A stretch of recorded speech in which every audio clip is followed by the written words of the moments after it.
Rebels, welcome to Rebels Edge from my dimly lit apartment in Honolulu, where we'll be talking about Nvidia UOA, how it worked, and how one cybersecurity stock is just not working today, alongside a couple of other topics. Let's get it started.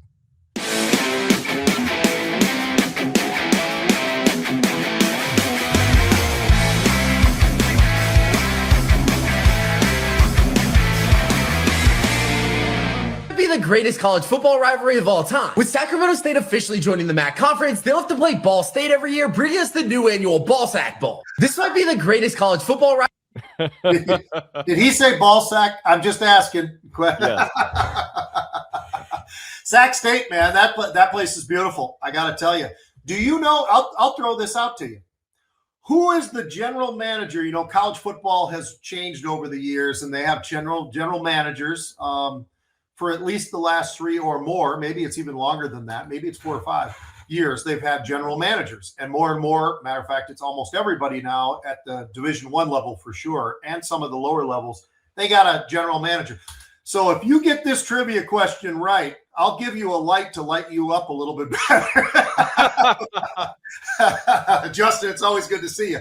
But who is the general manager at Sac State? Do you have any idea? It's a long shot. I do not. Shaquille O'Neal. No way. Oh, that's so cool. It's so cool. And here's the storyline behind it. His son plays basketball there. And so they just basically said, you know, hey, would you want to be the general manager? I don't think he has to do a daggone thing other than basically that's his, you know, he's the guy in charge as the general manager. But yeah, and Shaq is one of the great guys. I've been fortunate enough to get to know him over the years. He's the nicest, most generous man on planet Earth, and I love that he's supporting his son. It's really cool, and as the general manager, all cool stuff. They call him Side Quest Shaq online because he's doing all these crazy video game side quests. He's going to DJ things and he's DJing, which is so cool. And he's in these YouTube videos. He's doing finance stuff. And then he's doing that. I didn't even know he's doing that. Super cool. You mentioned how dark it is. You know what's funny? Producer Jared took so long talking to us at the start of this that the sun is starting to come up outside. And it's actually going to get brighter throughout this video. Oh, fantastic. Well, that's good to know, man. I'll tell you who the other guy who has parlayed, you were talking about all the different things Shaq does, which is everything, basically. How about Snoop Dogg? I mean, Snoop Dogg has now become the Olympic guy, right? And I mean, anything he does, it ends up being cool or funny or entertaining in some way. I mean, he really is special, and it's pretty cool. Nature documentaries, cooking shows. How about 20 years ago? What did people think of Snoop Dogg, right? I mean, and now, you know, here he is, and he is the man. It's great. It's really cool to see. Well, anyway, we got a show to do, man. Are you ready? Yes, I am. All right, let's do it. Macro. I don't know. You know, today the macro, it started off to be something about volatility, what's going on. We've had these big spikes, and we'll get into that in just a second, but I think it always comes down to the leadership roles, and it looks like people are not quite, it's not as volatile and not quite as panicked about AI today as they have been, because when you take a look at the various sectors, you've got technology leading along with energy, along with financials, you know, so I think that's what my macro is that we've taken a little turn, at least for today, that AI is not going to fall apart. And I haven't believed that anyway, but it seems like a lot of people are believing that. So I'd say that today there's a little reprieve. Yeah, real quick, some people are talking about oil rising because Vance says that Iran ignored key U.S. demands, military strikes are on the table. But I'm more looking at what the market's telling us, which is that the VIX, as you know, as usual, can't keep above 20. That's notable. And then yesterday we saw Western Digital coming out after hours saying that they were going to raise capital off of SanDisk. Well, guess what? Everyone said, literally online, they said, well, this is going to be the top of memory. Memory's at the top now. Buy Micron, buy Western Digital. Micron's up 6.88% today. Western Digital up 7.53%. While you think they made an incredible trade, literally, now they're raising 3.09 billion off of SanDisk. Of course they're going to go up. People are so silly latching onto a headline and saying, well, this whole trade is done. I guess we have enough memory now. Like, no, look at Cisco.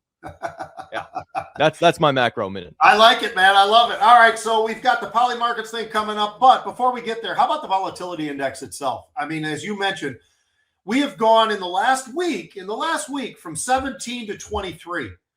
And you know what? We lasted at 23 about 30 seconds, I'd say. Maybe a minute and a half, whatever it might be, but it did not last long to get that big pop. We started to drop, we started to pull back. By the end of the day yesterday, we were closer to 19. And this morning, we're looking at a market where the VIX is getting pounded down again, which is pretty interesting to see how quickly that whole thing has transpired. Down almost 8%. It's been down a little bit more than 8%, and so somewhere in the mid to upper 18. So again, this is another one of these where, yes, we get the spike, but is it for how long? And it's not lasting at all right now, Justin. So interesting to see how the VIX is just the stability above 20. It's just not there. Could get back up there today. We'll see. But it certainly is getting banged around pretty hard right now. Yeah, and I mean, you wanted to mention Polymarket. I'll tell you one thing about Polymarket that I thought was interesting. I got somebody out there that always is telling me there's no free lunch in the market. There's no, every edge is arbitraged out. There's nothing free in the market. Well, right now on Polymarket there is a 95-5, meaning that if you bet, yes, you probably know where I'm going with this, market where you can bet on Jesus Christ returning before 2027. Okay. Apparently, there's a 5% odds of that.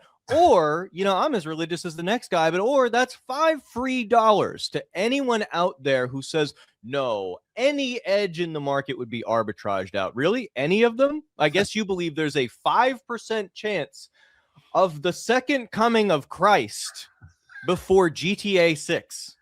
We can bet on anything now. There is nothing that's not on the book. You can do whatever you want. They can create whatever you'd like. And you know what? People will bet on it. It's just absolutely amazing.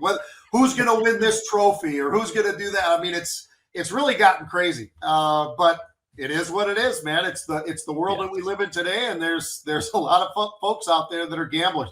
Hey, let's jump into what we've got, the important stuff. We've got 4 stocks like we do every single day, but I like kicking it off with Nvidia because they signed this multi-year deal with Meta Platforms, right? Just to let people know, this is a pretty damn big deal, I would say. And you know what? It's also expanding Nvidia now over more so to India. Morgan Stanley's out there talking about what's going on with Nvidia and the fact that really people don't really have as much ownership as they would expect given where Nvidia sits and so forth. So when they start investing into Intel and stuff like that, it's pretty daggone interesting to me. And Nvidia's got a stake of 214 million shares or $1 million worth of Intel. So that's pretty interesting. And you know what? You could ask questions about why is that? Well, they're dissolving this whole thing with ARM. There's a lot of different things. By the way, Nvidia has yet to, even though we're deep into earnings season now, they have yet to produce, right?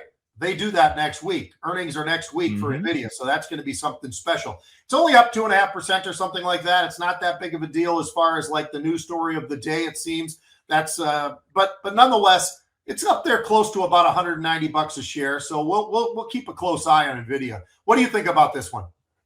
Well, I think a lot of things. I'll try and keep it quick, but they came in, they bought UOA.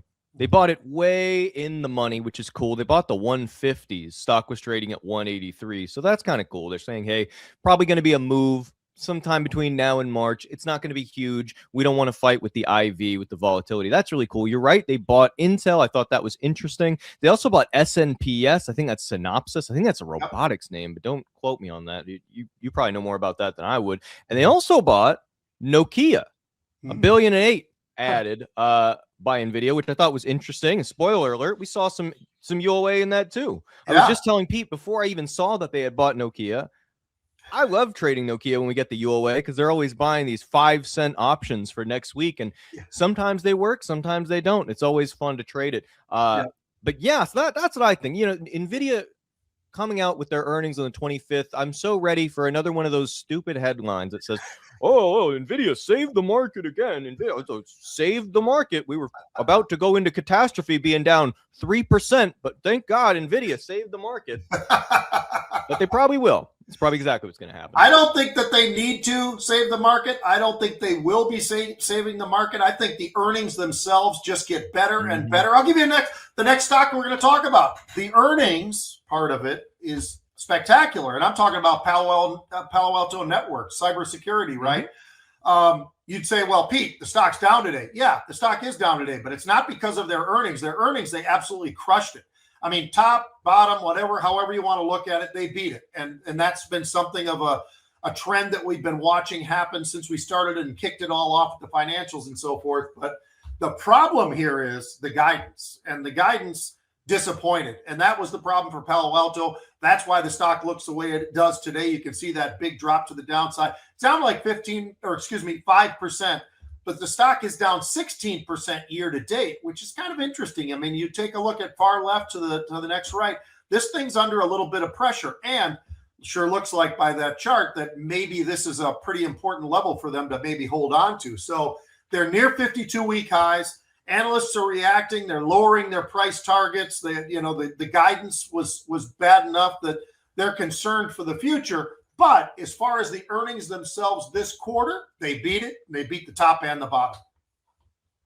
Yeah, I mean, sometimes I see these earnings where they kind of sandbag the guidance when the market's already doing bad, or where the guidance isn't great. And they just say maybe they're sandbagging just because they know, hey, we're probably going to get punished whether we kill it or not. We set it up, and then next quarter we'll knock it out of the park, and everyone will say, oh, what a turnaround. I will say they are also right on top of this 1,000-day moving average, which is probably pretty important to them, I would say. It looks like ever since it was established for them, they only spent about 3 weeks below it. That was back in COVID. Other than that, they have since 2016 really been above it. So I would hope that they stay above this. I would imagine they probably do. And I think cybersecurity is just something that's not going anywhere. So I think that they probably end up stabilizing here.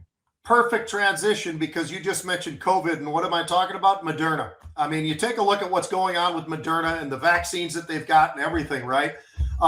They just can't seem to get it moving in the right way. Yes, they got approval. That part's great. Stock's up 6%. And you'd say, well, Pete, what are you talking about? I said, well, here's the problem I see. Their revenue is lower. Their gross margins are lower.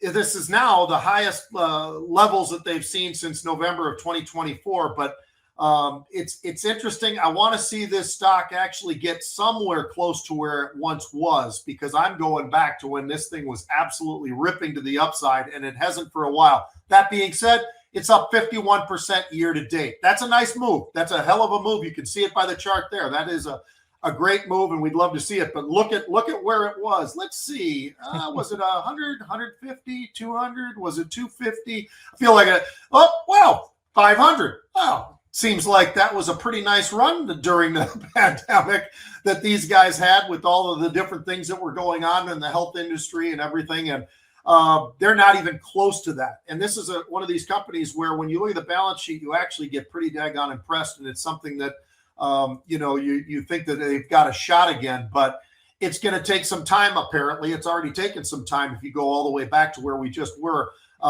So this is a name that I think is way undervalued, but until people start respecting it, I just have to wait for UOA or something to come in there, which, by the way, for the people who don't know, UOA is unusual option activity. So when we start seeing huge buyers out of nowhere that just jump out there, that's UOA. And we haven't seen a whole lot in Moderna for a while.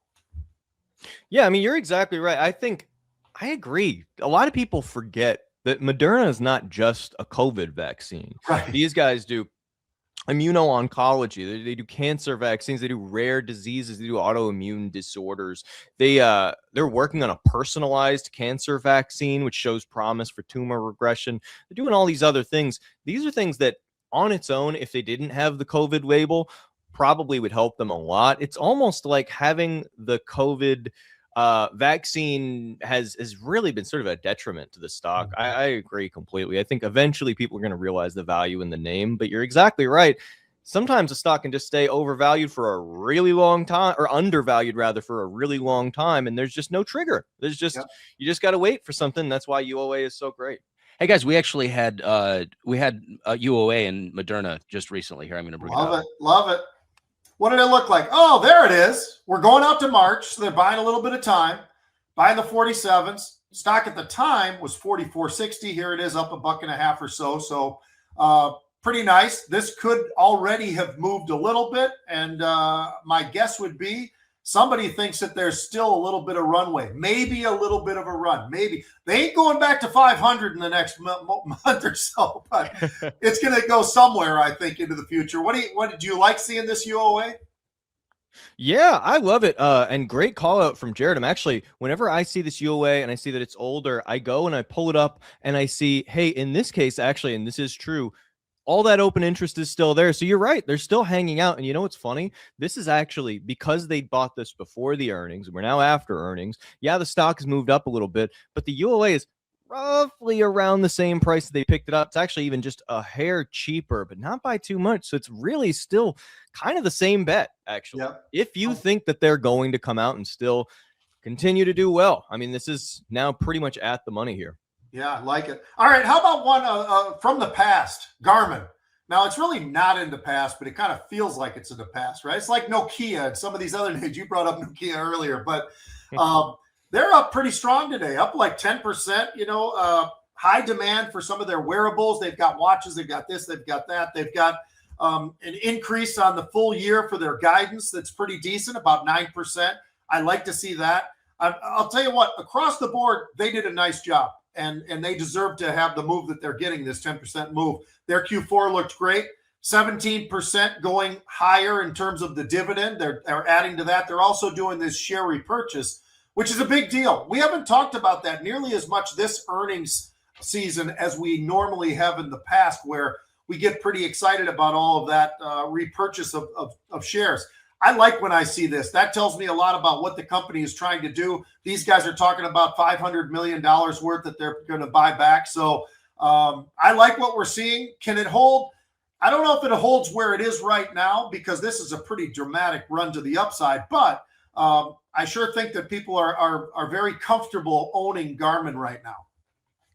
Yeah, when I came in, you guys were talking about Garmin does a lot of different things. I didn't even know. You said this is from the old world. That's all I think of. When I think of Garmin, I think of back when Garmin was just a GPS. Yeah. And you're saying they own watches and all that stuff. I think that's awesome. And it also fits into that conversation about hardware versus software. If you're owning a lot of watches and GPS and things of that nature, yeah, there's software associated with it. But if they're selling hardware, that tends to be the side of tech that has been working pretty well lately, from semis and memory and all that stuff, and the components of those semiconductors and fiber optics and all that stuff versus, your Palo Alto, your DoorDash, your PayPal, etc. So I think it fits into the narrative well. And the last thing I'll say about it is just that you're exactly right. They did do the buyback, and also they're not the only ones out there that are doing that. ServiceNow CEO and a few other members of their board the other day said that they were canceling their share selling. They were actually committing to buying more shares now that the stock had fallen. And I said, that is a big sign of confidence. That is great. You're right. We haven't focused a lot on that this quarter. Love seeing that. Love seeing that. All right. Are we ready to jump into some sports? I know we already had a video, so I think we're going to just jump right into this whole thing. And here's where I want to go with it. College football, NCAA, right? The whole transfer portal thing, whether you like it or don't like it, it's here. I don't know if it's here to stay. I kind of think it probably is, but it's here, and we got to cover that because I think it's really interesting. So I picked out 3 schools that I thought were the most impressive because of how they tried to react to what they were going to be losing for next year, right? So the Heisman Trophy winner, he's going to be the first pick in the draft, Mendoza. He's probably going to be going to the Raiders, it sounds like. I mean, they have the first pick, but you never know. Trades can happen, and people get kind of goofy sometimes looking for a quarterback. But these guys, they're 16-0 this past year, right? I mean, they win the national title. They're outstanding. A lot of it has to do with the quarterback, but it's not everything about the quarterback, and they still have a lot of players coming back. So that being said, what I think is interesting is they went out into the portal and they got a quarterback who started 31 games already in his career at TCU. Josh Hoover is his name. He's thrown for over 9,600 yards, 71 passing touchdowns. He's got some rushing touchdowns as well. But they've got a quarterback. And what I like about this is if they got enough other players in the portal, this Indiana team is not just a 2-year team from 2 years ago. They had a great year. Last year, of course, this past year had an unbelievable year, winning the national title. But they've got a quarterback again that sure looks a heck of a lot like what they did last year when they picked up Mendoza from Cal. So I really like that one. I like Notre Dame a lot too. They picked up a defensive lineman out of Oregon and 2 more defensive linemen, one out of Pitt, one out of Bama. They are going and saying, you know what? We're a really good football team. We've got players on the offensive side, but we just made our defense look a lot better. The big kid that they got from Oregon, when I say big, how about if I told you they got a defensive tackle who's 6'6", 340 pounds, and he can run? I mean, that's the thing that I don't think people understand is these big men now, they're not just big guys. They're big guys that are athletic. They run. They can run down running backs at times. I've seen it happen where you're just looking, going, not a chance. That guy's like 330 pounds, and he runs down some running back because they're just that good of athletes. It's amazing. And then Oregon. So they lose the defensive lineman in Notre Dame. Then the Oregon, they've got more money than God there from the portal, of course, because they've got Phil Knight as their biggest contributor. Makes it pretty easy. He's created everything in the world from Nike, and he's got a hell of a lot of money. He's based right there. He's pretty happy to give them checks whenever they want. They picked up a kid from my old school, University of Minnesota, Coy Parrish is his name. He's fast. He's big. He's strong. He's a safety. He probably is one of the best athletes that I have ever seen. Now, that's not totally true because Bo Jackson's the best athlete I have ever seen, and I have friends with him, and he's a great guy, and I'll tell you, he's unbelievable what he accomplished in his career.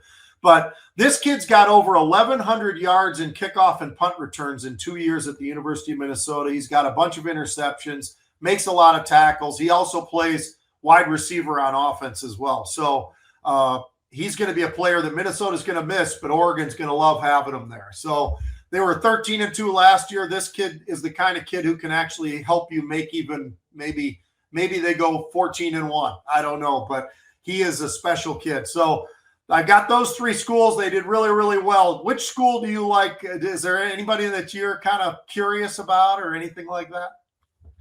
I mean, the Tigers sound the most interesting of the 3. They sound like they're stomping. I mean, it seems like they're ranked number 1 everywhere that I looked. When I saw the sports segment that you had sent over, I try to always do a little bit of looking. Yeah, ranked number 1 by The Athletic and ESPN and 24/7 Sports and everywhere else. When everybody tells you, hey, here's the best one, that's probably the answer. They're probably. Yeah. Although I hate when everybody follows each other too much, right? I mean, all of a sudden these guys, they do it in free agency too. Like, who's the biggest free agent out there? Well, you can have a lot of different opinions out there about that. But suddenly if one guy says, well, I think it's this guy, then they all kind of rush over there or whatever. But I agree with you. I think that it's pretty cool, and it's great college football. Whether you like it or don't like this portal and this whole NIL, I was just with a college team, I won't say which one, just yesterday. And I'm sitting across from a kid and just talking to him as a friend and trying to help him out a little bit, who he just got $6 million to be the quarterback at his school. So that's where college football has gone. I mean, it's absolutely unbelievable. And I want these guys to have that money, though, hold that money, not just go out and buy a Testarossa or whatever crazy thing that they might do. My goal would be to help these guys out to understand, hey, look, this is unbelievable. We came from very little. Keep it. Know that you got taxes. Know that you've got this. Know that you've got that. You don't want to go and blow this whole thing out, and then all of a sudden you've got nothing. And when it's happened in the NFL, I mean, I do have friends in the NFL that I played with or played just after me who made over $100 million in their career who have nothing. So it does happen more than people think. All right. Go ahead. What do you got? I was going to ask you, if you have any when you meet somebody like that, and that's, you don't obviously don't have to say how old they are, but I imagine younger person and they're about to come into that amount of money. Do you ever tell them about investing or trading at all, or do you just keep it as simple as like, a savings account with maybe an APR?